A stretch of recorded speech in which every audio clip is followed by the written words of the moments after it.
لا إله إلا الله لا إله إلا الله لا إله إلا الله محمد رسول الله محمد رسول الله. یہاں پہ ایک نقطہ سمجھ لیجئے کہ اللہ رب العزت نے جو دعوت کا اسلوب سکھایا، کلمہ کیا ہے؟ لا الہ الا اللہ. اس کے دو اجزاء ہیں، نفی اور اثبات. دعوت کا بھی یہ اسلوب ہے کہ پہلے آپ نے چیزوں کی نفی کرنی ہے، نہی عن المنکر کرنا ہے، اور پھر اثبات. پھر کیا کرنا ہے؟ پھر اس چیز کی ترغیب دلانی ہے. لا الہ، کوئی معبود برحق نہیں مگر اللہ. اگر کوئی شخص کہے کہ اللہ مالک ہے، اللہ رازق ہے، اللہ خالق ہے، تو وہ کس چیز کا اقرار کر رہا ہے؟ الا اللہ کا، کہ اللہ ہے، اللہ مالک ہے، اللہ خالق ہے، رازق ہے، سب کچھ ہے. لیکن لا الہ، اس کے علاوہ کوئی بھی نہیں ان چیزوں کو کرنے والا، ان صفات نہیں کہہ رہا. تو یہ چیز تو مکہ کے مشرکین بھی کہتے تھے. کیا وہ نہیں مانتے تھے؟ وَلَئِن سَأَلْتَهُم مَّنْ خَلَقَ السَّمَاوَاتِ وَالْأَرْضَ لَيَقُولُنَّ اللَّهُ، کہ اگر آپ ان سے پوچھئے کہ آسمان اور زمین کو پیدا کس نے کیا، تو مکہ کے مشرکین کیا کہتے تھے؟ لَيَقُولُنَّ اللَّهُ. تو وہ کہہ دیتے تھے کہ اللہ نے ہی پیدا کیا.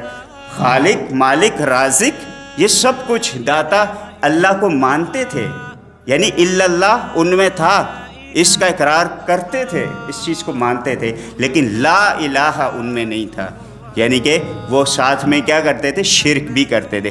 اللہ کے علاوہ بھی دوسری ہستیوں کو بھی ان صفات سے متصف مانتے تھے کہ وہ بھی ہمارے حاجت روا، مشکل کشا، اور وہ بھی دینے والے، عطا کرنے والے ہیں.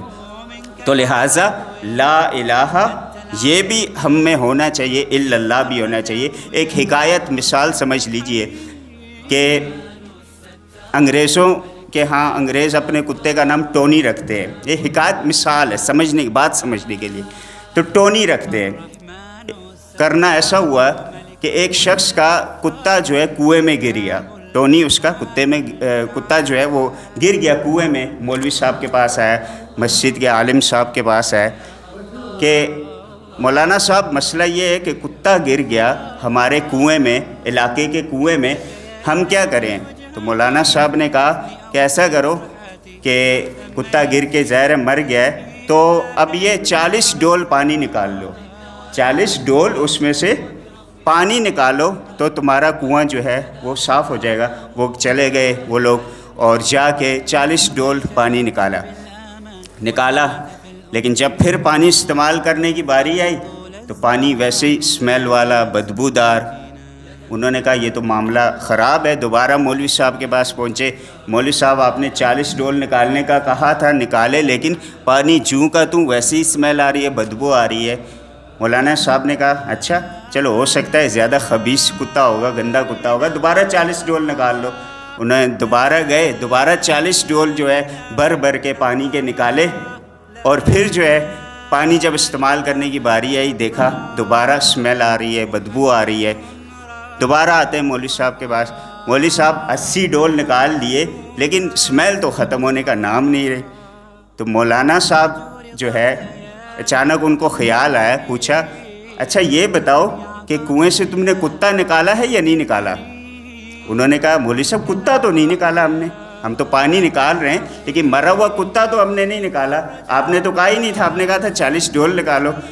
تو مولوی صاحب نے کہا کہ مجھے کیا پتا تھا تم اتنے عقل مند ہو، تو لہٰذا پہلے کتا نکالو گے پھر پانی نکالو گے تو کنواں صاف ہوگا. وہی جو ہے مثال ہماری بھی ہے کہ ہمارے منوں میں ہمارا جو من ہے، ہمارا دل ہے، ہماری سوچ ہے، اس میں بہت سارے ٹونیز ہیں، بہت سارے کیا ہیں؟ ٹونیز ہے. جس طرح ہم دل سے اگر برائی کو نہیں نکالیں گے، پلیدی کو نہیں نکالیں گے، تو اس میں صاف چیز نہیں آئے گی. دودھ کا کوئی برتن، آپ دودھ ڈالنا چاہ رہے ہیں، ایک برتن آپ نے لیا، اس میں جو ہے تھوڑا کچھ مٹی وغیرہ لگی ہوئی ہے.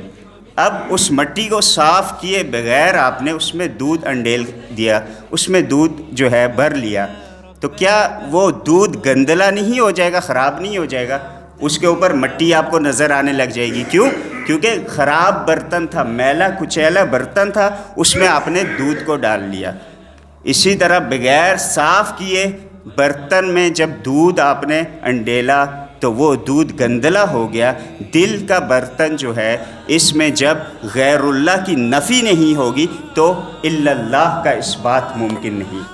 یعنی پہلے کیا کرنا ہے کہ اللہ کی وحدانیت کو ماننے کے لیے، اس پر اقرار اور اس کی تصدیق کرنے کے لیے لا الہ لازمی ہے. پہلے اس پر آپ نے پکا ہونا ہے کہ اللہ کے سوا جو ہے کوئی ہماری حاجتیں پوری کرنے والا نہیں، کوئی ہمیں شفا دینے والا نہیں، کوئی ہمیں اولاد دینے والا نہیں، کوئی ہمیں رزق دینے والا نہیں. آج ہم تو اولاد بھی غیر اللہ کے پاس جا کے مانگتے ہیں، کبھی ڈاکٹروں سے امیدیں وابستہ کر لیتے ہیں، کبھی علماء سے، اور کبھی جو ہے پیروں سے، فقیروں سے جو ہے سوٹے لگا رہے ہوتے ہیں یا چرسوں میں لت پت ہوتے ہیں اور انہیں نماز کا کلمہ تک نہیں آتا، ان سے ہم اولادیں مانگ رہے ہوتے ہیں ہمارے معاشرے کے لوگ. اور یہ کوئی جو ہے چھپی ہوئی بات نہیں ہے، آج کل میڈیا کا دور ہے، ہر چیز آپ کے سامنے آپ کو نظر آ جائے گی. جن کو صحیح معنوں میں کلمہ پڑھنے نہیں آتا، اس کا ترجمہ نہیں آتا، ان سے ہم وہ چیزیں مانگ رہے ہوتے ہیں جو صرف اللہ کی قدرت خاصہ ہے، جو صرف جس پر اللہ رب العزت کی قدرت ہے وہی قادر ہے. وہ چیزیں ہم دنیا سے ہم نے وابستہ کر لی ہے. تو لا الہ الا اللہ کو صحیح معنوں میں ہم نے